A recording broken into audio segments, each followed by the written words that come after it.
नमाजें पढ़ते हैं आप? जी जी, नमाजें तो पढ़ते हैं, लेकिन आजकल मस्जिद नहीं जा रहा। मस्जिद में एक मसला हो गया तो घर पर अदा कर रहे हैं। मस्जिद में एक मसला हो गया तो घर पर अदा कर रहे हैं? जी जी। क्या मसला हुआ? परसों मैं मस्जिद में गया था, वहाँ पर एक बुजुर्ग बैठे थे, तो आपने कहावत तो सुनी होगी, चोर की दाढ़ी में तिनका। हाँ। तो उनकी दाढ़ी में तिनका था। मैंने कहा, बुजुर्गो ये आपने चोरियां कब से शुरू कर दी हैं? तो वो तो गुस्सा हो गए। उन्होंने वहाँ मेरी खूब पिटाई कर दी।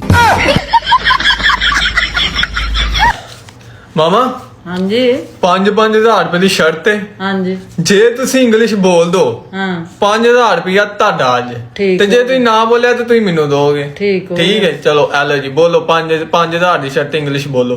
इंग्लिश फड़ा इधर। मेरा एक दोस्त है, वो बीवी से लाते खाने के बाद घर से बाहर आकर कहता है मैंने आज पाए खाए हैं।